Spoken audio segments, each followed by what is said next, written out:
Assalamualaikum warahmatullahi wabarakatuh. Perkenalkan, nama saya Wahyu Wiranda. Saya merupakan mahasiswa dari Prodi D3 Keperawatan Bitung tingkat 1. Di sini saya akan melanjutkan mengenai sistem reproduksi wanita, yang dimana reproduksi wanita itu sendiri sebenarnya terbagi menjadi dua, yaitu genitalia dalam dan genitalia luar. Di sini saya akan membahas genitalia dalam.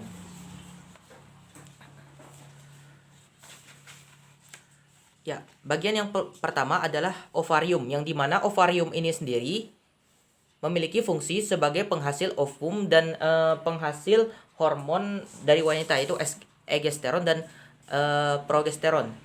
Sebenarnya yang dihasilkan di sini sendiri adalah egesteron, dan untuk hormon progesteron itu sendiri dihasilkan oleh corpus luteum.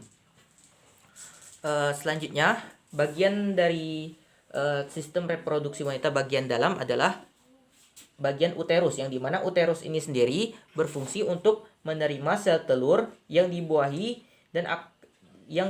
akan berbuah menjadi janin dan menahannya selama perkembangan. Jadi ini sendiri sebagai untuk menerima sel telur yang dibuahi, kemudian akan menahan janin tersebut sampai benar-benar berkembang. Selanjutnya adalah bagian serviks, yang dimana bagian serviks ini sendiri adalah bagian perantara antara bagian vagina dan bagian dari uterus. Ya, bagian serviks di sini. Ya, ini uterus, ini vagina. Selanjutnya bagian vagina, yang dimana vagina ini sendiri sebagai tempat keluarnya darah menstruasi, keluarnya bayi yang lahir, dan juga tempat masuknya sel sperma ke rahim. Bagian selanjutnya adalah endometrium, yang dimana endometrium ini sendiri berfungsi untuk di bagian tepi ini, garis tepi ini bagian endometrium, yang dimana endometrium berfungsi sebagai tempat implantasi dari blastokista dan dinding yang akan menebal saat fase menstruasi. Jadi dinding ini sendiri pada saat menstruasi akan menebal pada fasenya. Selanjutnya adalah dinding dari uterus, yang dimana dinding dari uterus ini sendiri fungsinya sama dengan uterus, yang dimana menerima sel telur yang dibuahi, yang akan berubah menjadi janin dan menahannya selama perkembangannya. Selanjutnya adalah bagian corpus luteum. Bagian corpus luteum ini sendiri, seperti yang saya sudah jelaskan tadi, adalah yang menghasilkan hormon progesteron, yang bagian kuning ini. Bagian yang menghasilkan hormon progesteron yang berfungsi dalam reproduksi wanita. Selanjutnya, bagian selanjutnya adalah follicles, yang dimana follicles ini sendiri, yang bagian dua ini adalah follicles. Follicles ini sendiri berfungsi untuk sebagai kantong yang memiliki cairan oosit matang untuk membentuk sel telur. Jadi untuk pembentukan sel telur itu sendiri di sini di follicles.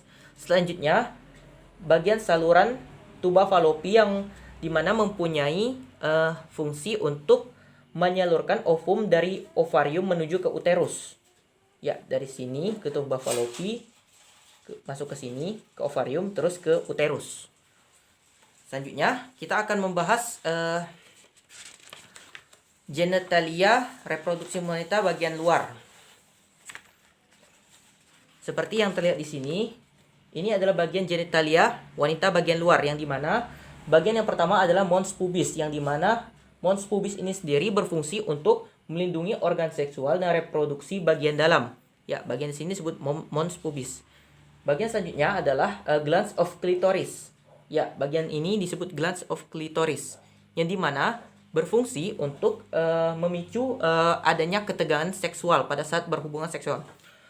Selanjutnya, bagian ini disebut sebagai labia minora, yang dimana berfungsi untuk labia minora ini sendiri berfungsi untuk melindungi bagian vagina dan juga uretra. Selanjutnya adalah bagian hymen atau selaput darah. Ya, di bagian sini. Sebelum sebelum dari bagian vagina, itu bagian lubang ini disebut vagina, dan ini disebut hymen atau selaput darah, yang dimana selaput darah ini sendiri berfungsi untuk memungkinkan darah menstruasi keluar lewat vagina atau keluar lewat liang vagina. Selanjutnya adalah bagian vagina yang dimana tempat saluran persalinan seperti yang saya sebutkan tadi, tempat keluarnya menstruasi, dan tempat masuknya air mani ke dalam rahim. Selanjutnya kita ke labia majora, kebalikan dari labia minora tadi, yaitu labia majora ini sendiri yang di bagian sini untuk melindungi organ-organ bagian dalam dari reproduksi itu sendiri. Selanjutnya kita ke bagian vestibulum, yang dimana vestibulum ini sendiri, bagian ini vestibulum mempunyai fungsi untuk mengeluarkan cairan untuk melumasi vagina pada saat hubungan seksual. Yang dimana bagian ini sendiri akan mengeluarkan cairan yang melumasi vagina pada saat hubungan seksual. Selanjutnya kita ke uretra, yang dimana uretra sendiri seperti yang saya sebutkan tadi, tempat keluarnya urin. Ya, di sini. Bagian terakhir adalah prepuce of clitoris, yaitu lipatan yang menutupi klitoris. Ya, dan tepatnya di sini ada di sini, sebelum dari mons pubis. Ya. Di atasnya mons pubis dan di bawahnya adalah glass of clitoris. Yang dimana prepuce of clitoris ini sendiri berupa lipatan yang menutupi klitoris. Dan bagian terakhir ada yang saya lupa sebutkan tadi, yaitu anus, yang dimana anus sendiri seperti yang sudah saya sebutkan merupakan tempat keluarnya feses atau kotoran dari manusia dari rektum, kemudian dikeluarkan dari tubuh melalui anus ini. Baiklah, mungkin itu saja yang dapat saya jelaskan mengenai sistem reproduksi manusia, khususnya pada pria dan wanita. Kurang lebihnya saya mohon maaf. Saya akhiri. Wabillahi taufiq walhidayah. Wassalamualaikum warahmatullahi wabarakatuh.